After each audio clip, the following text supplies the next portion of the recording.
नमस्कार, मैं हूं आपके साथ शिप्रा झा। पवित्र महाकुंभ की भव्य शुरुआत हो चुकी है। देश दुनिया से लाखों श्रद्धालुओं का संगम तट पर स्नान करना भी शुरू हो चुका है। इस महा आयोजन को लेकर सरकार ने अपनी सही तैयारियां पूरी कर ली हैं। अगर आप भी महाकुंभ में प्रयागराज जा रहे हैं तो इस वीडियो में हम आपको बताएंगे मेले के दौरान किन किन नियमों और सावधानियों को आपको फॉलो करना चाहिए, किन बातों का आपको ध्यान रखना चाहिए। सबसे पहले आप महाकुंभ में जाने के बाद वहां रहने की व्यवस्था और कार्यक्रमों के बारे में पूरी जानकारी पता कर लें। इसके लिए आप कुंभ की ऑफिशियल वेबसाइट और मोबाइल ऐप की मदद ले सकते हैं। यात्रा के दौरान भारी भरकम सामान ले जाने से आपको बचना चाहिए। बहुत जरूरत की चीजें ही अपने पास रखें। साथ ही जरूरी दवाएं अपने पास रखना ना भूलें। वहां आने वाले लोगों के लिए सरकार द्वारा बताई गई गाइडलाइन का जरूर पालन करें। मेले में स्नान करने जा रहे हैं तो प्रशासन द्वारा तय की गई घाटों पर ही स्नान करें। सेहत को सही रखने के लिए फुटपाथ पर बिकने वाले भोजन को खाने से बचें। अगर आप पहले से थोड़े भी बीमार हैं तो कोशिश आपकी ये रहनी चाहिए कि आप भीड़ भाड़ वाली जगह पर ना जाएं और साथ ही साथ नदी में स्नान के दौरान साबुन, प्रसाद या दूसरी चीजें नदी में आप ना डालें। इसके अलावा महाकुंभ में जाने वाले भक्तों को अपने साथ छोटे बच्चों को भी नहीं ले जाना चाहिए, क्योंकि यहाँ लाखों की संख्या में भीड़ आने वाली है, तो ऐसे में बच्चों का ख्याल रखना मुश्किल हो जाता है।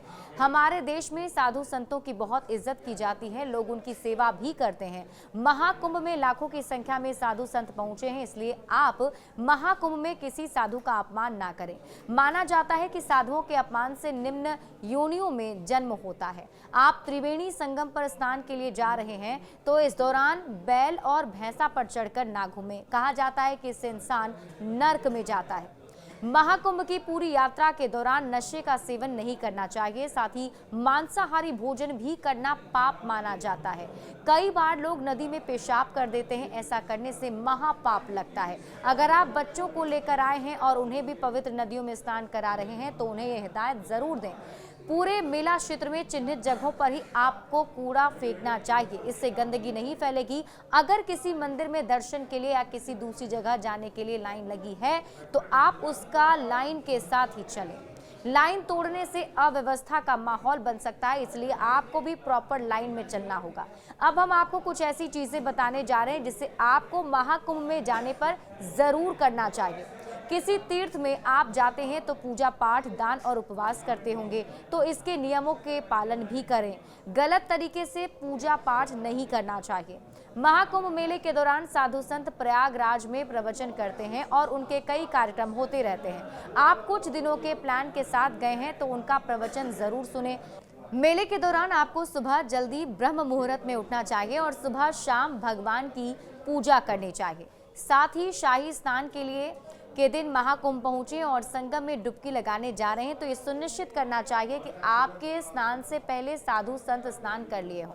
उनसे पहले स्नान करना पाप माना जाता है। जब आप गंगा में स्नान कर लें तो गरीब और जरूरतमंदों को आप कुछ दान जरूर करें।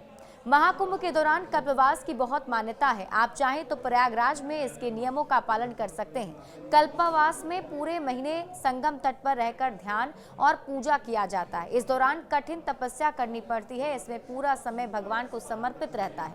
कल्पवास करने से कई गुना अधिक पुण्य मिलता है। अगर संभव हो सके तो आप ये कर सकते हैं। प्रयागराज को तीर्थ स्थानों की महानगरी कहा जाता है और आपको ये भी बता दें कि प्रयागराज में कई प्रसिद्ध मंदिर भी हैं। महाकुंभ में संगम तट पर स्नान के बाद आपको इन मंदिरों पर दर्शन के लिए जरूर जाना चाहिए।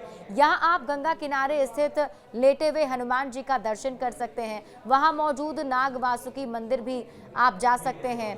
प्रयागराज में स्थित प्रसिद्ध पातालपुरी मंदिर भी है, आप जरूर यहाँ भी जाएं। यहाँ तीर्थों के राजा प्रयागराज की मूर्ति भी स्थापित है, तो आप वहाँ भी जाकर दर्शन पूजन कर सकते हैं। इस मंदिर में एक अनंत ज्योति जलती रहती है जो भगवान शनि को समर्पित है। इसके अलावा आपको अलोप शंकरी और अक्षय वट मंदिर भी जाना चाहिए। तो आप इन मंदिरों में जाकर भी पूजा पाठ कर सकते हैं और इन मंदिर में जाकर दर्शन करते हैं तो आपको एक साथ ही संगम नदी में स्नान करने के साथ पुण्य मिलता ही है। साथ ही साथ इन मंदिरों में जाकर आप भगवान का आशीर्वाद भी ले सकते हैं।